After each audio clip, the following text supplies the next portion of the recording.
Olá, eu sou o professor Luciano, sejam bem-vindos à nossa aula sobre evolução. Eu sou biólogo, formado pela Universidade Federal do Paraná, especialista em educação ambiental e mestre em ciências pela Universidade Federal do Rio de Janeiro. Hoje eu trago os conceitos de evolução, mutação, vou explicar como ocorre a evolução, o que é a seleção natural, quais são os principais cientistas e o contexto histórico relacionado com esse assunto e, por fim, uma retomada dos conteúdos estudados e apresentação do nosso material de apoio. Afinal, o que é a evolução? O período de pandemia e pós-pandemia popularizou muitos conceitos científicos, como o conceito de variantes, ou cepas. Nessa reportagem da Universidade Mackenzie, de São Paulo, traz que os pesquisadores da Fiocruz já identificaram no nosso país mais de 100 variantes, mais de 100 tipos diferentes desse coronavírus. E eles classificam esses tipos em duas grandes categorias, que são os de interesse, que são aqueles que têm menor gravidade no nosso organismo, e os de preocupação, que são aqueles que demonstram um grande poder de transmissão. Eles podem também agravar doenças pré-existentes, dificultar e até impossibilitar o tratamento dessas doenças. Então, o que é evolução? Evolução é mudança. E essa mudança nós chamamos de mutação. Então, mutação significa mudança. E a mutação é a base para a evolução. Aqui eu trago uma reportagem da Folha de São Paulo, em que a varíola dos macacos foi estudada e descobriu-se que de 2018 até então, ela sofreu mais de 50 vezes, mais de 50 mutações ao longo desse tempo. 12 vezes mais do que o esperado pelos cientistas. Então, esse vírus aqui, que é a varíola do macaco, que é o vírus que sofreu várias mutações desde 2018 e está infectando as pessoas ao redor do planeta. E quando que essa mutação, essa mudança, ela pode ser considerada boa? A gente sabe que a mutação ela é aleatória, ela é ao acaso. Quem vai definir se essa característica, essa mudança, essa mutação é boa ou ruim é o ambiente. O ambiente seleciona as características mais vantajosas. Eu trouxe essa população de coelhos para exemplificar essa seleção. Então nós temos coelhos marrons e coelhos brancos. Os coelhos brancos são facilmente avistados pelos predadores e mortos logo no início da vida.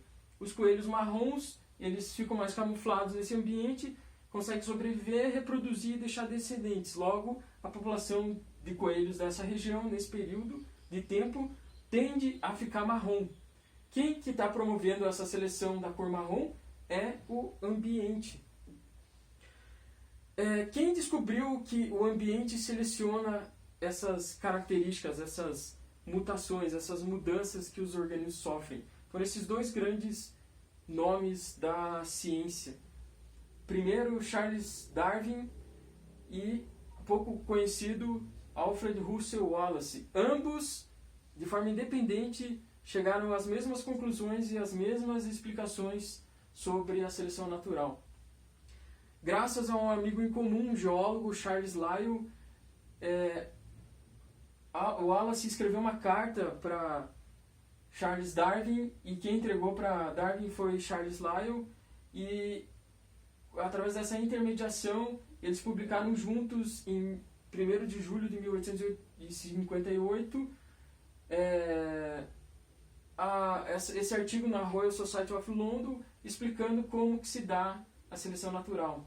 Então a seleção natural é o mecanismo evolutivo proposto por Charles Darwin e Alfred Russel Wallace que afirmou que o meio ambiente atua como um selecionador de características, perpetuando os organismos mais adaptados a sobreviver em determinado local e em determinado período de tempo. Aqui embaixo eu tenho a capa aqui do livro A Origem das Espécies, que que foi publicado posteriormente por Charles Darwin e que tem muito mais embasamento do que apresentado aqui no artigo publicado junto com Wallace em 1858. Inclusive o Wallace concorda, expressa que Darwin tinha muito mais elementos para explicar a seleção natural do que ele. Wallace, diferente de Darwin, ele não tinha grandes condições financeiras, era uma família pobre, então ele viajava ao redor do mundo coletando espécimes de borboletas e aves para serem vendidos como decorativos, peças decorativas na Europa. E ao longo dessas coletas, inclusive aqui na Amazônia brasileira, ele percebeu essas mudanças que os organismos sofriam em diferentes ambientes. E escreve uma carta para Darwin, através de Charles Lyell, explicando essa descoberta dele. Darwin fica pasmo, perplexo, que ele chegou nas mesmas conclusões com tão pouco material, e acabam publicando juntos esse trabalho na Royal Society of London. Então, retomando, a evolução não significa necessariamente progresso na biologia. A evolução é mudança, mutação, e essa mutação, essa mudança é a base para que ocorra evolução. Sem mutação não existe evolução. E a seleção natural é que dita quais são as mutações, quais são essas características mais vantajosas para aquele ser vivo naquele determinado ambiente e num determinado período de tempo. Para mostrar para vocês que nem toda mutação, nem toda mudança, ela faz diferença, eu trouxe aqui os lóbulos da orelha humana. A gente tem dois tipos de lóbulos. A gente tem o lóbulo solto, que é o meu caso, eu tenho o lóbulo solto, e tem o lóbulo preso. As pessoas que têm o lóbulo solto são em maiores quantidades, são chamadas de característica dominante. As pessoas que têm o lóbulo preso são em menores quantidades na população humana e é chamada uma característica recessiva. Essa mudança, essas mutações aqui do lóbulo da orelha não influenciam na nossa vida, na nossa sobrevivência. Então é um exemplo de mutação que não faz diferença e que a seleção natural pode atuar aqui, que não vai mudar a nossa reprodução. Eu trouxe dois filmes falando sobre a vida de Darwin e a trajetória e as dificuldades que ele teve para conseguir coletar todos esses dados para escrever o livro A Origem das Espécies, né? E também sobre a vida dele. E aqui uma edição atual da Origem das Espécies, que é facilmente encontrada aí nas livrarias do nosso país. Por fim, eu trago dois jogos eletrônicos, um para celular, um aplicativo, e outro para computador. Esse aplicativo aqui é a Evolução das Espécies, disponível aqui tanto para Android quanto iOS. Aqui você seleciona características, estruturas para esse organismo, para ele sobreviver num ambiente. Se você conseguir selecionar características que dê vantagens a ele, ele vai conseguir sobreviver por mais tempo. Se não, se você escolher características que não são adequadas, ele vai morrer. É um jogo bem simples, mas bastante interessante. Aqui já é um jogo um pouco mais complexo, com um número muito maior de estruturas para você escolher e criar um organismo para sobreviver nesse ambiente. Agradeço a atenção de todos. Até a próxima aula.